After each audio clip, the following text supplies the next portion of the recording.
Colossenses 3, nós vamos ler os 4 primeiros versículos. Portanto, se fostes já ressuscitados, juntamente com Cristo, buscai as coisas lá do alto, onde Cristo vive, assentado à destra do Altíssimo.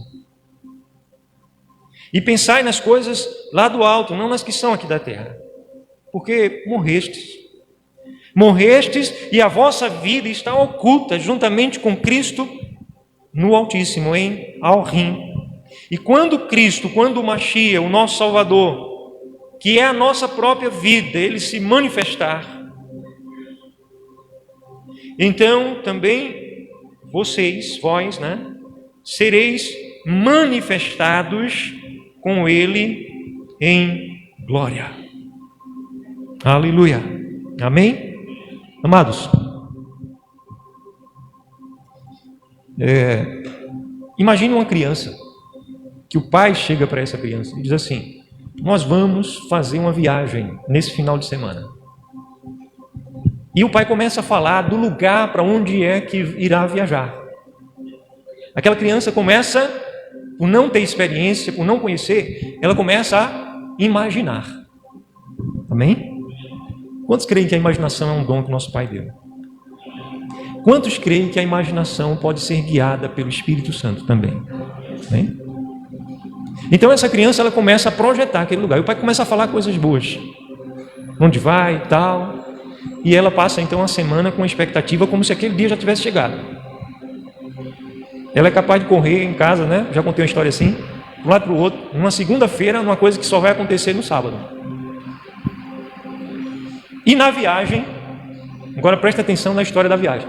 Na viagem, o que acontece com a criança dentro do carro? Uma criança que está cheia de expectativas. Ela fica: já chegou? Já vai chegar? Falta muito? Né? Se ela se tinha vontade para fazer essas perguntas, ela vai fazer a pergunta. E a viagem vai continuando. Daqui a pouco a criança pergunta de novo: está chegando? Falta muito? E a criança começa a imaginar: já deve estar chegando. Às vezes os pais tentam dar uma noção de tempo e de espaço, mas por mais que um pai e uma mãe dêem uma noção de tempo e distância, a mente de uma criança, dependendo da sua imaturidade, não vai ter uma noção. Então ela vai continuar achando que o pouco que o pai falou era muito, ou que o muito que o pai falou que faltava é pouco. Ela vai continuar naquela expectativa. Essa criança é a igreja. Essa criança sou eu e você. Viajando para onde? Para as moradas dos céus. Que essa terra também vai ser refeita. A nova Jerusalém, Yahushua, vai descer aqui, vai descer. E vai ser então a morada do nosso Pai conosco, com os homens. Mas enquanto a gente não chegou ainda, a gente fica: será que é agora? Se você realmente é igreja, se você realmente é filho, por mais maturo que você esteja na fé e na palavra, mas você em relação a ele continua sendo uma criança sem muita noção de tempo e espaço. Então ele disse assim: vou ali e já volto. E nisso já faz quase 2000 anos, né? Vou preparar lugar. Quando eu for preparar, eu vou voltar, porque onde eu estiver, eu quero que vocês estejam também. E algumas questões nós vamos ministrar nessa noite, importantes da gente trazer ao coração, à mente. Mas nós temos essa expectativa. É por isso que a igreja fica sempre procurando pensar: será que é agora? Será que já chegou? Agora, quem não é igreja, ou quem já se acostumou com a viagem, porque a criança no caminho, ela também corre o risco de se acostumar com a viagem, se a viagem for longa. Então ela acaba perdendo a expectativa. Eu acredito que dificilmente uma criança de verdade vai perder a expectativa daquilo que um pai falou. Mas ela perde um pouco disso. E tem pessoas que estão na viagem, mas não sabem para onde estão indo. E não tem, talvez esteja zero expectativa para a chegada. Como é que está o teu coração para a chegada? Você tem examinado as escrituras para saber se está perto ou não? Tem perguntado ao pai: pai, chegou? Está na hora? É agora? Como é que está o teu coração? Ele nos ensinou que nós devemos sim ter esse desejo de saber quando é. Ele falou sobre isso. Ele fala, por exemplo, lá quando ele menciona em Mateus 24 a parábola da figueira. Ele diz assim, olha, quando você vê a figueira, ela renovar os seus ramos, sabe uma figueira podada? Você conhece uma planta que foi podada, ela começa logo a renovar os ramos. Tanto a figueira quanto a videira. Então você sabe que a figueira acontece isso quando está próximo o verão. Aí ele vai dizer assim, fiquem também apercebidos. Porque em verdade vos digo que não passará essa geração sem que tudo isso aconteça. Qual geração? A geração que ele estava falando ou a geração que visse a figueira se renovar? Ele estava mencionando para a geração que presenciasse a renovação da figueira. Então a geração que presenciar a renovação da figueira não passará. Uma geração na Escritura é 70 ou 80 anos sem que tudo isso aconteça. O que ele disse que a gente não pode saber nem está profetizando é dia e hora. Ele disse dia e hora, ninguém sabe. Dia e hora. Ele não falou nada sobre mês, pelo contrário, ele disse ficai apercebidos, ficai apercebidos, ficai apercebidos, ficai apercebidos.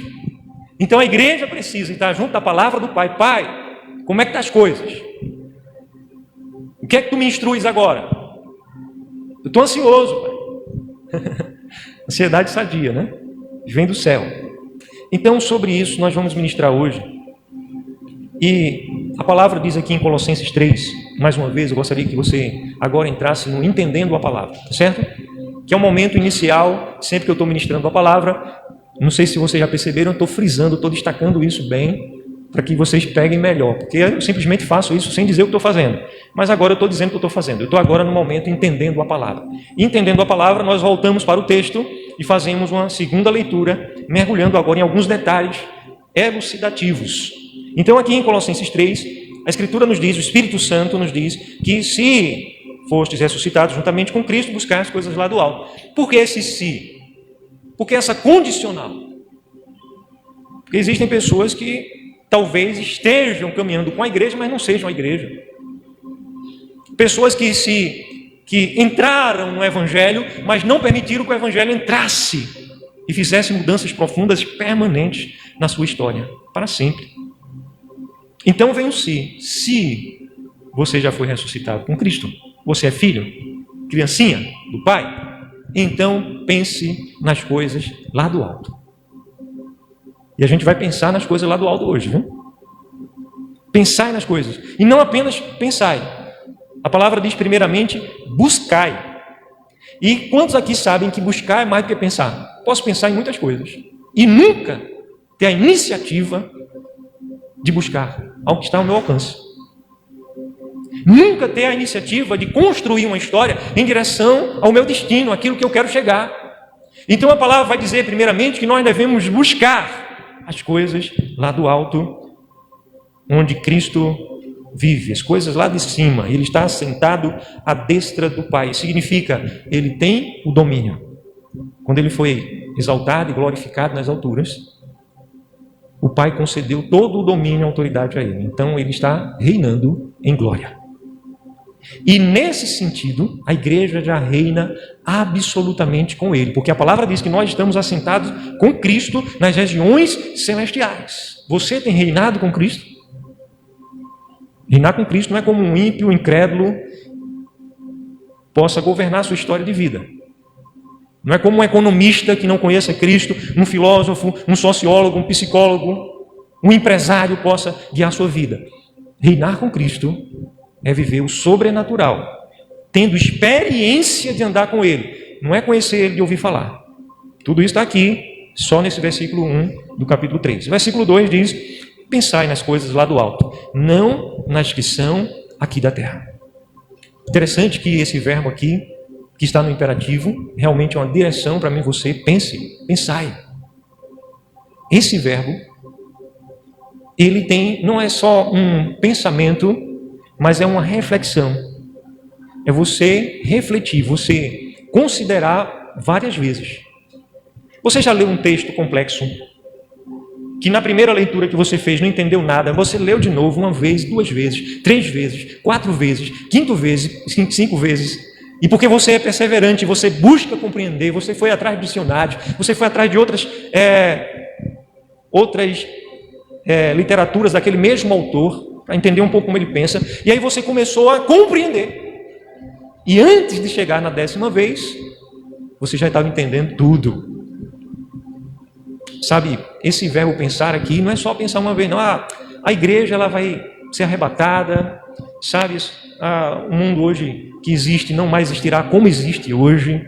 Então tem gente que até medo. E tem muita gente que entregou a vida que não quer pensar por isso, porque continua tendo medo de onde vai chegar.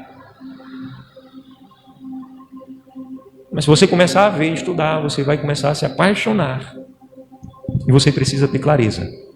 Então esse verbo aqui, que é traduzido no nosso português simplesmente por pensar, é meditar, é considerar intensamente, aplicadamente.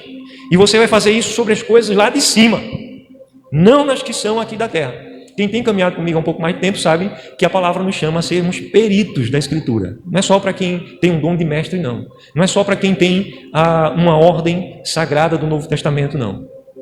Não é só para quem está investido de uma liderança dentro da comunidade, não. Cada um que entregou sua vida a Cristo precisa amar, priorizar a palavra do Pai na sua vida e ser um perito nessa palavra. Amém? Quantos podem dizer amém?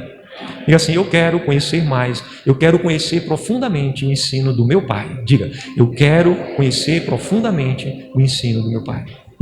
Entendendo o texto, agora a gente avança para pensar nas coisas lá de cima, não nas que estão aqui da terra. Não quer dizer que você vai viver agora desconectado.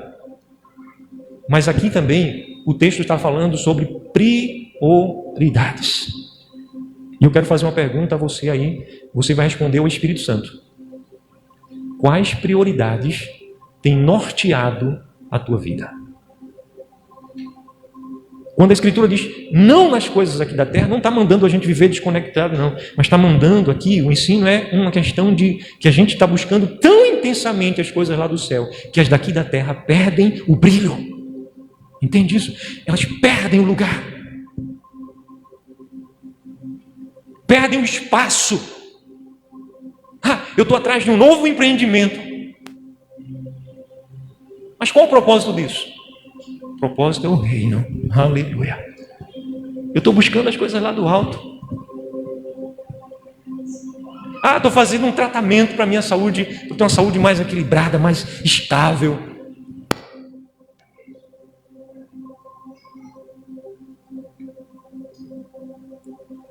Para quê?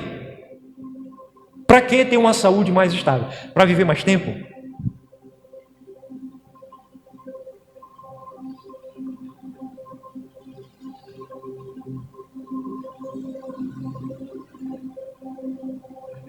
Um dos pais da igreja, que foi ordenado pelos próprios apóstolos, ele chegou a dizer que de nada adianta acrescentar anos à vida, mas muito vale acrescentar vida aos anos que temos aqui. E ele estava se referindo a Cristo. Policarpo, bispo de Esmirna. E ele disse: há tanto tempo eu sirvo ao meu rei, e ele nunca me faltou. Ele foi colocado contra a parede. Se ele não negasse a Cristo, ele seria morto, como de fato ele foi. Ele disse: ele nunca me negou, não é agora que eu irei negar a ele. E ele viveu aproveitando o tempo para a glória desse Pai Celeste. Um homem que foi riquíssimo, a herança da família. Ele deixou os negócios como prioridade e passou a viver como prioridade para o reino. Por causa disso, ele foi chamado até de vagabundo. Quando você começa a viver as coisas do céu, você é entendido. Mas ele se aplicava. Então, versículo 3, por que a gente deve buscar e ter essa prioridade? Porque nós já estamos mortos. É interessante o raciocínio do Espírito Santo, né? Versículo 3, porque você está morto, você já morreu. A tua vida hoje está oculta juntamente com Cristo. Você não precisa buscar a glória desse século, nada disso. Você está morto para esse mundo. Você não precisa buscar a aprovação, você está morto. Se você ressuscitou com Cristo, você morreu com Cristo. E você morreu para o mundo. Agora, sabe? Você tem uma vida oculta em Cristo. E quando Cristo, que é a nossa vida, se manifestar, e a palavra no grego, no Novo Testamento, neotestamentário, é parúsia. É manifestação. Algo que está oculto, escondido. O que é que eu estou pegando aqui na minha mão? Quantos aqui poderiam dizer que foi uma almofada? Uma almofada, está oculta para vocês. A maioria aqui não sabe nem que tem uma almofada aqui. Agora, se eu tirar daqui e colocar aqui o que eu fiz, eu manifestei. Quando Cristo, ele vai se manifestar para quem? Para a igreja? Ele está oculto para a igreja? Não, ele não está oculto para a igreja, ele vive em mim. Eu ando com ele. Ele está oculto para o mundo. Mas quando ele se manifestar para o mundo, nós que morremos, estamos ocultos nele, nós também seremos o quê? Finalzinho do versículo 4. Nós também seremos manifestos como? Em humilhação, nós vamos ser manifestos. Sabe o que acontece com você quando você cresce nessa convicção? As ameaças circunstanciais não se tornam mais ameaças.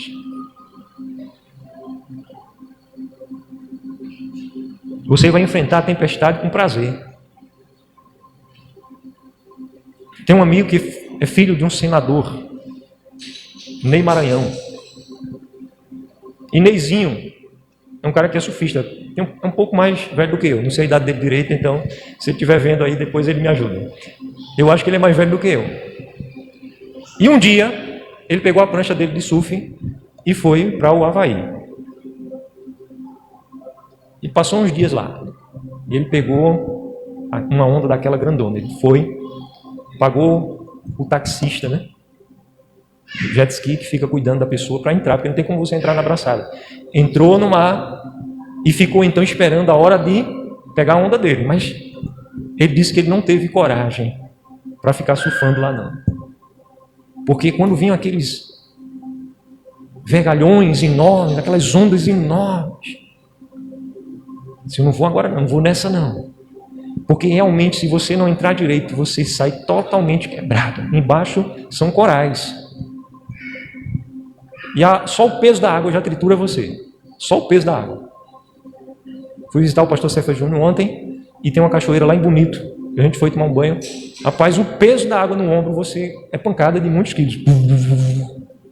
Pancada forte mesmo. Se você ficar com a água na cabeça, você vai ter dor de cabeça. Eu não tive não, ninguém teve, mas é peso. Então imagine toneladas de água caindo por cima de você. Com velocidade. Mas ele esperou passar o dia todo ali, as ondas passando, e a próxima eu vou. Mas quando ele viu que não tinha mais como ele voltar, ele disse, eu tenho que pegar uma de todo jeito. Ele foi, deu uma abraçada, pegou uma onda, foi para casa e disse, não volto mais não. Mas por que é que tem gente lá todo dia pegando onda? Aprendeu a lidar com aquela adversidade.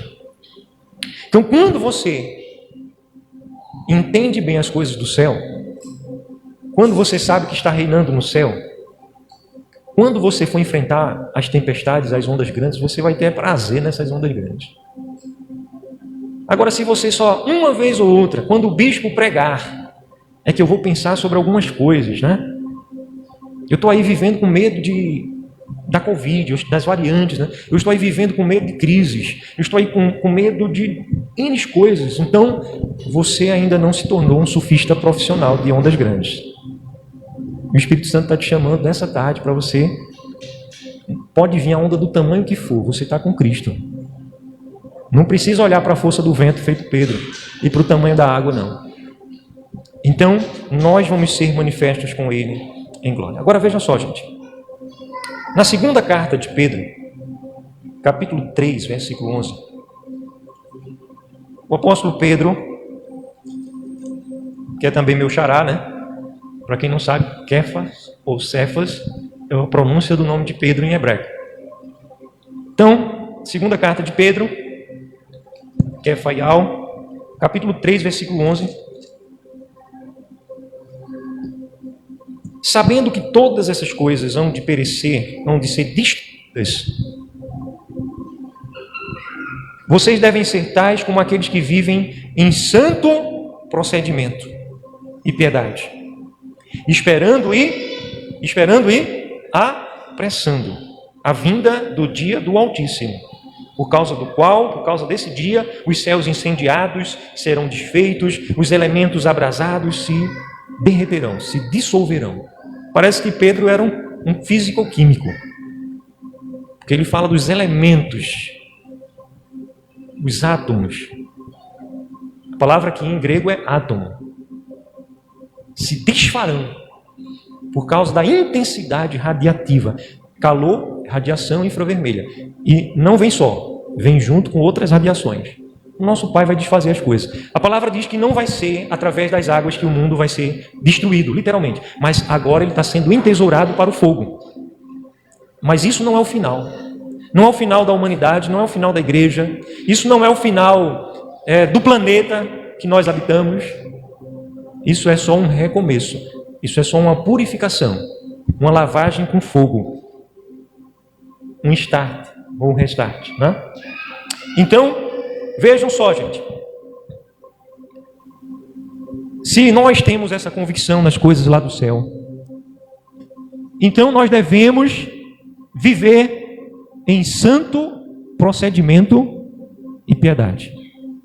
Se você aceitou o Evangelho e entregou tua vida a Cristo, o que acontece é que você está salvo. Mas você pode se acostumar com a viagem. Tem muito crente, gente boa, salvo de verdade, que se acostumou com a viagem. Está amoldado às coisas do mundo. A Bíblia que lê é um tal de Big Brother. Não tem tempo para a escritura. O Instagram de personas, né? Personalidades, atores, atrizes, gente famosa. O que é que fulano fez? Fulano engoliu um chiclete. Rapaz, se soubesse, fulano não sei das quantas, que tem não sei quantos seguidores no Instagram, no Facebook, no YouTube, não sei aonde, no TikTok. Ele engoliu um chiclete. Na madrugada, terça para domingo, no dia 31, não sei de quando. Sabe tudo da vida dos outros. Você pergunta assim, diga um versículo da carta de Paulo aos Colossenses de cor. Não vale esse que a gente leu hoje. A pessoa vai travar. Diga um versículo do livro de Salmos. Diga um capítulo inteiro. Quantas vezes você já leu a Escritura? Você tem passado um tempo de qualidade, comunhão com o Pai. Não é aquela rezação, crentez. Quando você entra para dormir. Pai, muito obrigado pelo dia de hoje. Muito obrigado por esse alimento, né? Olha, Pai, estou cansado hoje. Amém. Rezação, crentez. Só mudou o tipo de reza. Mas sem pouco significado, valor. Não tem qualidade. Não tem intimidade. Aquela oração do sitiante, para mim, por mim, para os meus. Pai, eu estou querendo isso, eu preciso disso, eu quero aquilo, e eu. A pessoa não passa, a oração não entra nunca na adoração, a oração nunca entra na gratidão, nunca no louvor. A oração nunca entra na criação profética, no direcionamento da fé. A pessoa não amadurece na fé para desfrutar do sobrenatural. Isso é só coisa de ouvir falar. Já vi Marcos Céfas pregando muito sobre isso, mas ainda hoje não coloquei em prática.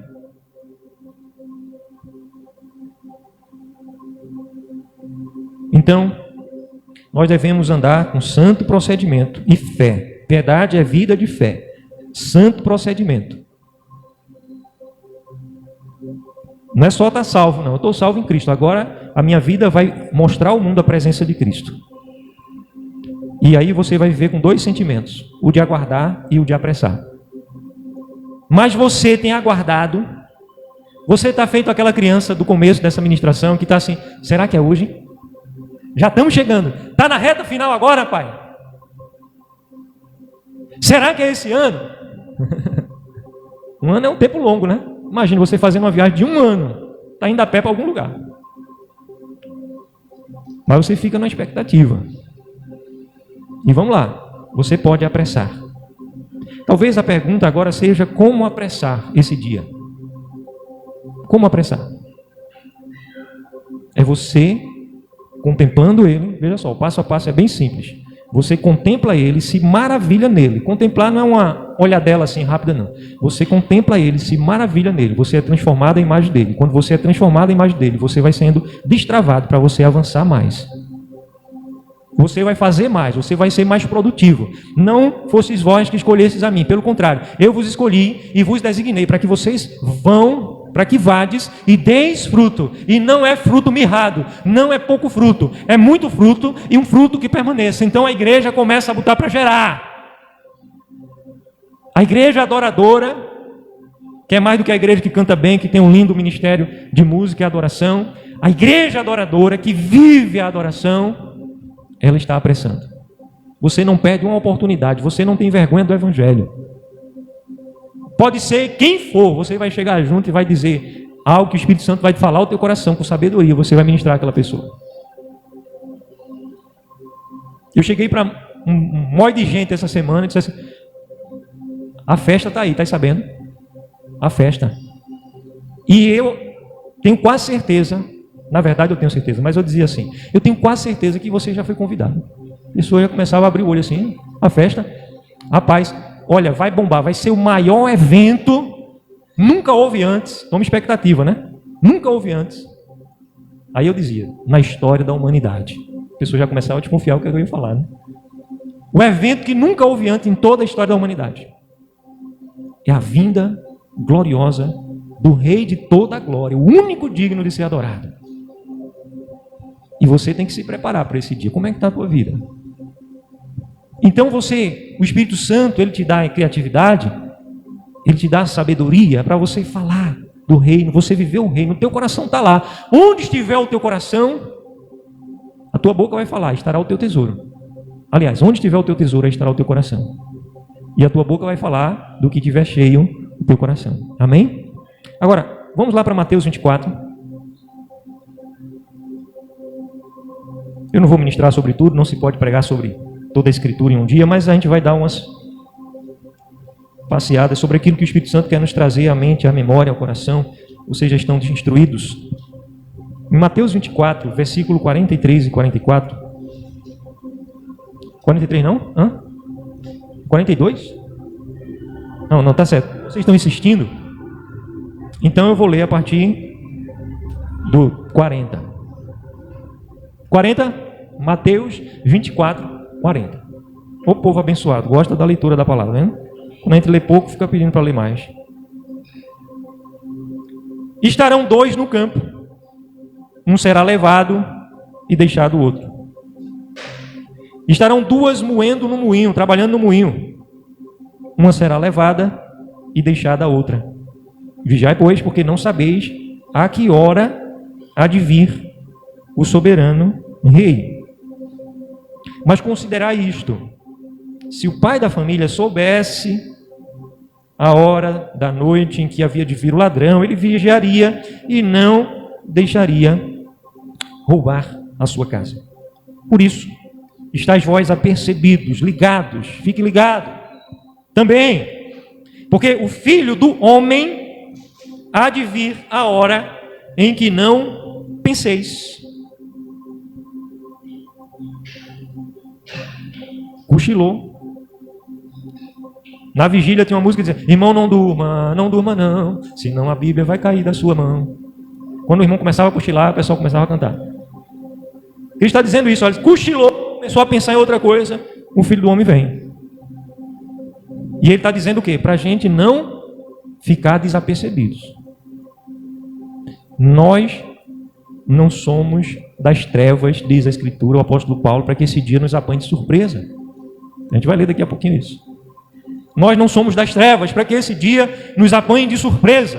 O dia virá como ladrão, mas para nós não. Nós não somos das trevas. Agora, o versículo 44. Estais apercebidos, porque o Filho do Homem há de vir a hora em que não cuidais. Capítulo 24 e 25, tarefa para casa, quem quiser ler, leia. É o sermão profético de Cristo. E Cristo está respondendo 3 perguntas dos apóstolos. Os apóstolos perguntaram: quando sucederão essas coisas? Que sinais há de ter da tua vinda? Eles chegaram intimamente, né? E começaram a questionar sobre isso. E Cristo está respondendo aí, mas eu tenho aprendido uma coisa que eu tenho dificuldade de aprender, mas tenho aprendido. É que ele não explicava tudo, não. Ele explicava sempre a verdade, mas deixava as pessoas com muitas perguntas, porque Ou ele já tinha ensinado antes sobre aquilo, ou ia ser ensinado depois. Quem quisesse, que procurasse entender a verdade. Então, esses 2 capítulos de Mateus, Cristo está falando de forma profética. Ele fala de coisas que vão acontecer na grande tribulação, que a igreja não vai estar aqui. Ele fala para a nação de Israel. Ele diz assim: orai para que a vossa fuga não se dê no inverno. Os que estão na Judéia, fujam para os montes, fujam para o deserto. Então ele estava falando para a igreja, para mim e você, sobre isso, porque eu não estou na Judéia. Aqui no Nordeste não tem inverno, aqui tem chuva, né, mormaço, calor, quentura, essas coisas tem. Inverno não. O que acontece em Israel no inverno? Até agora há pouco, dezembro lá. Neva. Você, para andar na neve, você não anda não. Temperaturas abaixo de zero. 10 graus, 20 graus abaixo de zero. Dá para sair de casa. Se você não tiver aquecimento em casa, você morre de frio. Você morre de frio. O melhor que seja as tuas roupas. Então ele estava dizendo, olha, orem para que a fuga de vocês não aconteça no inverno. Ai daquelas que estiverem grávidas. Ele começa a mencionar. Então ele fala para coisas da nação de Israel, e depois ele fala coisas da igreja, e depois ele volta a falar sobre Israel, e depois ele vai falar coisas sobre a igreja, de modo geral, mais amplo, depois ele volta a falar sobre Israel, e quem faz uma leitura desapercebida, que só quer ler uma vez, já entender tudo, e acha que já sabe demais, não vai entender não. Mas a Escritura, ela explica a si mesma. E aqui então ele está falando da vinda dele com a sua igreja. Ele está falando aqui para Israel, mas ele também fala da grande tribulação. Veja só, versículo 15, esse capítulo 24. Quando virdes o abominável da desolação, de que falou o profeta Daniel, que está no lugar santo, quem leia, entenda. Então, os que estiverem na Judéia, fujam para os montes. O abominável da desolação, ele vai vir num período que a própria Escritura chama de a grande tribulação. E a Escritura diz que o nosso Pai sabe livrar do dia da angústia. Não é de um dia de angústia, mas é do dia da angústia. Ali a Escritura está se referindo especificamente a esse período da grande tribulação, que é chamado de terrível dia também. O nosso Pai sabe livrar do dia da angústia aqueles que o temem e amam a Ele. Então a igreja não estará aqui. Que igreja? Alguém que está dentro de uma denominação? Não, aqueles que em verdade estão vivendo para Cristo. Cuidado aí, gente. Então, versículo 29 do capítulo 24, logo depois da aflição daqueles dias, a coisa vai piorar. O sol se escurecerá, a lua não dará sua luz, as estrelas cairão do céu. Veja, uma tempestade de estrela cadente, meteoritos e até meteoros. O negócio vai ser sério. Uma terça parte da humanidade vai morrer. Outros textos da Escritura falam sobre isso. Quem lê, entenda. Quem ouvir, entenda. Versículo 30, então aparecerá no céu o sinal do Filho do Homem, a parúzia, a manifestação. E quem é que vai se manifestar quando ele se manifestar? Que assim como um relâmpago que sai do Oriente e se mostra no Ocidente, assim há de ser a vinda. Mas aí é a vinda quando Cristo já virá com a igreja. Tem coisas que vão acontecer antes disso. No final da grande tribulação, Cristo vai vir com a sua igreja. Amém? Para que ele venha com a sua igreja, o que acontece? A tua igreja tem que estar na presença dele já com o corpo glorificado. Todos os que morreram em Cristo estão na presença dele, mas estão aguardando a ressurreição do corpo. E a Escritura diz que eles estão pedindo por isso. Eles estão lá dizendo, já chegou? É agora? Vamos descer? E aí, Pai? Estou querendo meu corpo novo. A Escritura diz que eles estão debaixo do altar, isso é figurado. Quer dizer, eles estão debaixo de adoração, pedindo que esse dia seja abreviado. Aleluia. E a igreja aqui na terra, que tem o mesmo Espírito, porque a todos nós foi dado beber de um só Espírito, está também clamando, Maranata, venha logo, é a hora, é agora. A igreja está aguardando. Aleluia. Se você não está clamando por isso, alguma coisa está errada. Teu coração pode estar em outras coisas. Você se distraiu. Os cuidados do mundo, a fascinação da riqueza e as demais ambições têm sufocado o lugar que o Espírito fala aos filhos. Então, ele virá, versículo 30, sobre as nuvens do céu. Como é que ele vai vir? Entrando no jumentinho de novo, Jerusalém, para ver se os homens aceitam ou não o Evangelho. Agora ele virá como, gente? Com poder e grande glória. Com poder e grande glória. Eu acho que grande glória, ele está querendo aparecer? Ele tem todo direito, ele vai aparecer. Aqui vai ser o aparecimento, a manifestação com poder e grande glória. E ele vai enviar os seus anjos com um clamor de trombeta. Agora, esses escolhidos aqui, é depois da tribulação, versículo 31. O qual ajuntará os escolhidos desde os quatro ventos, a uma ou outra extremidade dos céus. Aprendei, pois, a parábola da figueira. Ele está falando para os israelitas. Quando já seus ramos se renovam e brotam suas folhas, sabei que está próximo o verão. Aleluia. Aleluia. Veja só, amados. Vá para o livro de Daniel, capítulo 9. Que eu vou falar agora de um outro assunto, dentro desse mesmo tema, mesmo assunto, só muda o ponto. Daniel 9, versículo 25, 24? Tá, 23, tá certo. Daniel 9, 23. A gente vai ler do 23 até o 27. Daniel 9, 23 a 27. No princípio das tuas súplicas, saiu a ordem, Daniel, e eu vim para te declarar, porque tu és muito amado. Considera, pois, o que eu vou te dizer e entende a visão que tivesse. Deixa eu explicar logo aqui o que está acontecendo aqui em Daniel. Daniel, ele havia estudado sobre a profecia de Jeremias e Ermial. Jeremias, ok? A profecia de Jeremias dizia o quê? Que Israel seria levado cativeiro e tinha um tempo certo, ia passar 70 anos dentro do cativeiro. Então, quando a nação de Israel foi para o cativeiro, Daniel já sabia quanto tempo ia durar. Quem crê já sabe. Muitos, quase poucos ali sabiam, mas os que haviam crido, todos que haviam crido sabiam. Ia passar ali 70 anos. Vocês estão comigo? Daniel foi levado para o cativeiro babilônico. O nome de Daniel foi trocado, né? E os seus amigos também ficaram mais conhecidos como Sadraque, Mesaque e Abdenago. Então, Daniel estava ali em oração e o anjo chega depois de 21 dias atrasado, o anjo chega, e o anjo chega para dizer porque chegou atrasado. Olha, quando você inclinou teu coração para orar, porque você é muito amado, a resposta já veio. Mas o príncipe da Pérsia me resistiu e teve que vir um reforço. E agora eu estou chegando aqui para dizer a você o significado e você vai entender a visão.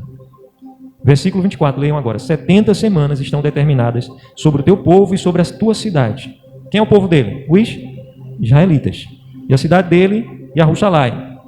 Para fazer cessar a transgressão, para dar fim aos pecados, para expiar a iniquidade, para trazer a justiça eterna, para selar a visão e a profecia e para ungir o santo dos santos. Essa unção aqui do santo dos santos é ungir o Messias, um rei sobre a nação.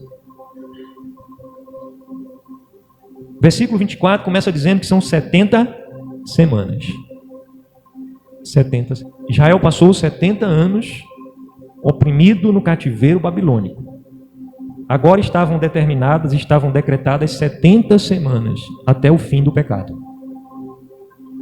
Até o rei, o santo dos santos, reinar plenamente 70 semanas. Essa é a visão de Daniel. Mas a gente continua lendo. Então o versículo 25 até o 27, não é isso? Então sabe e entende, desde a saída da ordem para restaurar, para edificar Yahushalaim, até o ungido, até o príncipe, 7 semanas e 62 semanas. O que é isso aqui, Daniel? Daniel ia ficar sem entender direito se não tivesse o ponto de partida. A cidade de Jerusalém estava totalmente destruída. Então o anjo vai dizer, Daniel, olha, desde o momento que saiu a ordem para reedificar os muros de Jerusalém, a data começa a valer dali. As 70 semanas estão valendo dali. Vai ter 7 semanas e depois 62 semanas. Um total de 69, faltando uma para a 70ª semana. Então, essas 70 semanas é para quando? Ela começa a contar da saída da ordem para reedificar Jerusalém. E ela vai, às 62 semanas, vai até o ungido, o príncipe. Se você pegar e multiplicar 62 vezes 7, cada semana de Daniel é uma semana de cada dia como se fosse um ano, 7 anos, 62 vezes 7, vai chegar na data em que Cristo nasceu. Da saída da ordem até o ungido, até a vinda do príncipe, 62 semanas. Versículo ainda 25, né? As praças, as circunvalações se reedificarão, mas em tempos angustiosos. O que está acontecendo até hoje lá?